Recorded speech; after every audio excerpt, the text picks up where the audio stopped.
that, you know what, my dad cares. He wants to hear what I have to say. That's a good thing. That's a good thing. Okay? So use your script to help you and share your blob tray with mom. Alright, Mom, so all these colors are for different things, and so the red blob is right here. No, that's pink, sorry. The red one is of how I feel in reading, and I feel confident in my reading of learning new vocabulary and challenging myself to like higher level books. And yeah. My orange one, I mean, my yellow one is how I feel in writing. I'm very confident in my writing, of how I write and the vocabulary and word choice that I use, along with my punctuation and grammar. And then that's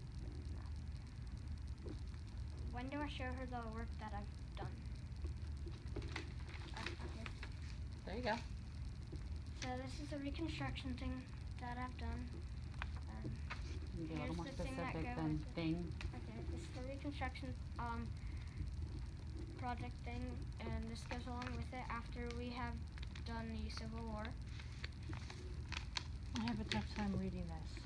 Sorry, I have to read it fast. And that was his self-evaluation. And then So you can read this. All of us. so they went through and when they were done and turned it in, he had to assess himself Okay. and tell me why he thinks that he earned that score. Okay. When I was grading, I wanted to make sure to give it back to them, so I put their final score here. That's from me. Okay. And so it's just I added up basically the points as they were working, and so he earned a 90 out of 100. Just missing things for like some grammatical errors, some detailed information. There were a couple little details in there that he had forgotten, but overall he did very well re-explaining some of the concepts that we learned during Reconstruction. Okay, your penmanship is a little tough there. This is really nice here. Yes. Look at the difference. I have a lot of trouble reading some of your homework too. This looks like I care, looks like I really don't care. Yeah. Not to say that you don't, but that's what it looks like. That's how it comes across. That's the story that it's telling. Which one did mom really enjoy looking at? That's what I like looking at too, because it makes it much easier. My eyes aren't as young as they used to be, and so sometimes it's really hard to read that. So slow down, because you slowed down when you wrote that. Yeah, this is really nice. Yeah, I wish I had like, I even came up and asked Mom. I even came up and asked Miss Gomez if I could have another piece of paper to write more about one of the things on that. And yeah. Because I'm surprised that if the teacher can't read it, how are they going to grade it? True. True fact. And I have that problem with your math too. I can't, some numbers, I just can't. Sorry, my fours look like nines. Yeah. from this You can rough- see how that can create a problem at I times. don't know why. I read Yeah. it like that.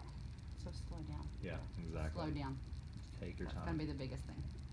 What's, And then show And this. this I got, so we do checkpoints and cross out the things that we've done. For my first test, I got a 95. Wow. My second, 80, and then my last one, wow. a 90. And these are the tests that you can go ahead and try. Wow. That's wonderful. So that's the personalized learning. He completed the activities independently, and then those are his checkpoints after he's Great. completed them, just to show, yes, I do understand and have mastery. Good job. Good job, buddy. Yeah. Awesome. Look at that. 90. Way to go, bud. I like that. See, I know you can do that in everything. And then my blue blog shows you how I feel in math. Pretty good. Like now that I've improved, but the work that Mr. Westbrook was gonna show you is from when I wasn't good at it. Yeah, we'll talk about that. I agree. But you saw that test that I got 100 on. Well, the more you work at it, the better you'll get. And I've seen your math improving.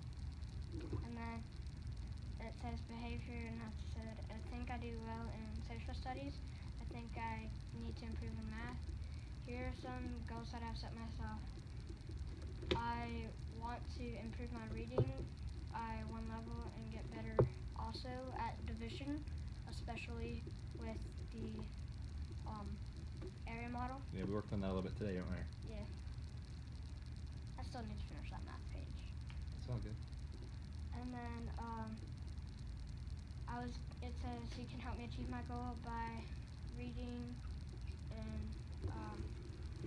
helping me pronounce like new words and find out the definition of it. And yeah, and this is like it says I can help me achieve this goal by studying and reading. Mm-hmm. And that's for it. And there's also a thing that Ms. Givens has in my student portfolio that shows how I've done. So this is from Class Dojo for the first quarter. I mean, Okay. he hasn't, during our class, he hasn't lost any points, like any negative points. Okay. He has the most for being on task, which is phenomenal. So out of the 39, I Really? mean, he's received 39.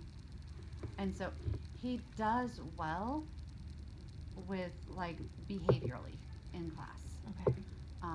Slowing down is oftentimes a struggle, or even just getting started at times. That's one of the reasons on his chart we put like getting started with only one prompt. Once we can get him started generally, he'll get moving.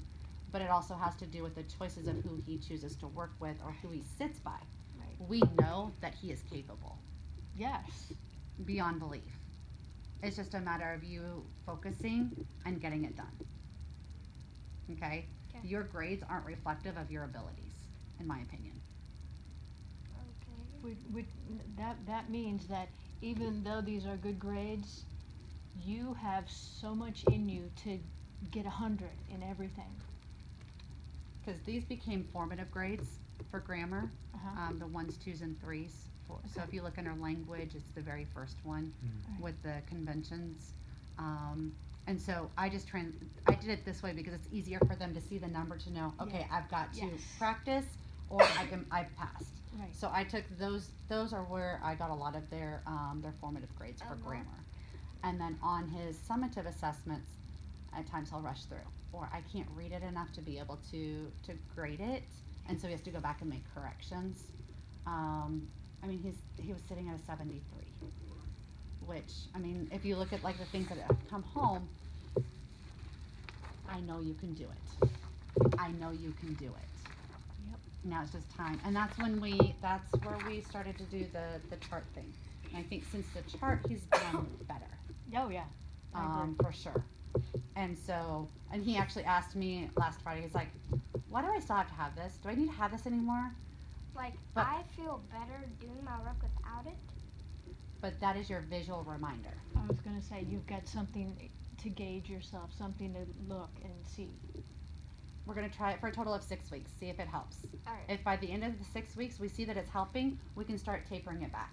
Okay. Okay? But we want to be able to have that data to say, here's where he's been successful, here's where we might need a little bit of work, and it gives us a chance to see exactly, okay, well, on this week, not so great, what happened? And then, oh, well, this is some stuff that was going on, or things like that. Yeah. So it gives us those data points as well.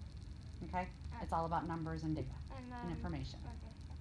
Mom, Mr. Westbrook has my math journal where we figure out new strategies of how to solve division, multiplication, and subtracting, and addition and subtraction problems of division and decimals Mm-hmm. that we learned in earlier. Awesome. I don't actually have it. It's in the classroom. No, that's This fine. is your science. That's your science. Oh, whatever. You're right. You're right. But that's okay. But you know what? You're able to verbalize Yeah, what it is. yeah. He does do a good job of keeping up with that. As far as math, I kind of mirror a lot of what Ms. Gomez has said. The behavior chart has been just a huge improvement. We started out, I think we kind of were in that, and I've said this in a couple conferences, Yeah. kind of in that dating phase in the early part of the year where we're trying to get to understand and get to know each other. Obviously, Benjamin and I we don't have a lot of interaction as far as last year, but now that we share the same classroom, we're trying to figure out what he needs and how my teaching style, how the two blend. And I think that we're finally getting to the point where we understand that. He started to ask for help. He started to advocate for his needs in the class, and he does a good job of working with me. We probably work together in a small group. Would you say what, 3 or 4? Twice. 3 or 4 times a week, maybe 3 times a week. Yeah. Okay. And then also today and yesterday, I don't know how long it was, but I sat with him at the back table, Mhm. and he helped me with, as you know, area model Mhm. and some stuff that I struggle on that I may need help on. Yeah, he has a lot of free time.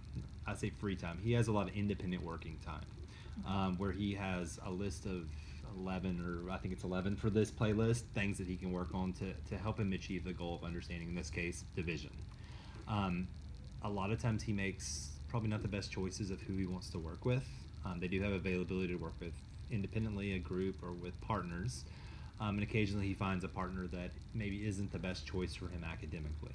Is Elijah in the class? Yes. Okay. So we've gotten to a point where he is making better decisions and Good. makes a point of coming to see me instead of working with other people, and he works kind of next to me, which is a good thing, because if he doesn't understand something, he's like, Mr. Westbrook, how do you do this? Sometimes I do work with Rishi though. Yeah, and you do a good job. You do a good job. But I think that you know that I've got the Ben radar now. I got it down. So if I hear you talking, I was like, Ben, what are you doing? Yeah, he keeps asking me Yeah. what I'm doing. So yeah, definitely a huge improvement. And like you said, slowing down. I think that you're a solid AB student if you just take your time. And these grades, I don't think, are reflective of you. You can see the first test he took, and we know that was a struggle. It was a 58. He didn't improve. He actually scored a 55 on his second assessment, which we Hey, brought. approved, remember? We brought that to. I gave him a 60 on it. For the lowest grade I can give in the grade book. But then, like, right as he saw that, I think he kind of turned it around with a multiplication test, which he got a 91 and then got a 100 on. I So, just think he fixed one little mistake. yeah, saw it was that, one yeah. little silly mistake, and he Yeah, would have gotten he a showed 100 that. on the If you had first thing. slowed down, would you have gotten 100 the first time? It's my writing. I remember how I Yeah, did the like. fours. Ah, I wrote a little too fast. Dude. Went like. Probably goals, I would say precision, just Mhm. focusing on, just being precise with his work, taking his time. I mean, you can see he knows all the content. Like, the content, does. he gets. He's a bright kid. He just wants to hurry up and get it done Yeah, and but- get it over with. But when he gets to his writing, like you were saying, it's hard to read. Yeah, I Um, struggle with that too. And I think that that's part of, who he is. He has all these ideas flowing around in his head. He's like, oh, that's a good idea. I know that would work. But he doesn't take the time to read what he's doing afterwards. It's all right to just put down stuff that you understand, that you know about the subject, but then take time to organize your thoughts and reread it and polish it and make it shine. And I think that if you do that and you really take your time focusing, you can really start pulling up your grades, buddy. And I know that ability is in there. I know that you can make it happen, and I have nothing but faith in you. Moving on. What I just heard Mr. Westbrook say was to use the writing process. Did you hear that too? In In math, in math. science, Yeah. in everything, Amazing. buddy. The more you plan, the more you Mhm. think about, the easier it is to write. The easier. Sometimes when I write a newsletter to parents, I sit and plan is what a I'm lot. going Yeah. to say. That's I'm a- gonna, He's a notes person. He Yeah. writes notes and then he creates his plan and he revises and edits and says, "Hey, can you read over this?" yeah, I take notes on whatever I do because I want my message to come across effectively. And it's just taking the time to really reflect on what you're thinking and then proofing what you've done. That's what Miss Gomez did earlier. She showed us like this little letter thing, and she said I have to use the whole writing process and stuff to make this. Now, when it comes to the science and math, there are times when he comes home from school and I've got, Hey, Mom, don't you? Don't. It's over and done with. when I okay? get home from school, I've got the laptop up and ready for him, and he's very quick to tell me that he did his STEM scopes in class and he did his math in class. And Well, STEMscopes we never do in class. really, I've been getting that a lot. That I know. I mean, we like learn it in class. We learn it in class, but that's just to kind of review. Math-wise, sometimes we do homework. I would say every Once in a while. every maybe 2 weeks, I give him math time to do homework if we finish early. Math, traditionally, we have homework 4 nights a week. okay, because I've been looking, and now he doesn't like it when I need to see. He says, "Why don't you take my word that I did it?" Well, then he pulls it out and it's not done. That's, Yeah, but I'm That's gonna work on why. that. So, but then I try to look at it to see if you've got correct answers or not, and I can't follow it. I can't tell if what numbers. Hey, remember the study guide I showed you?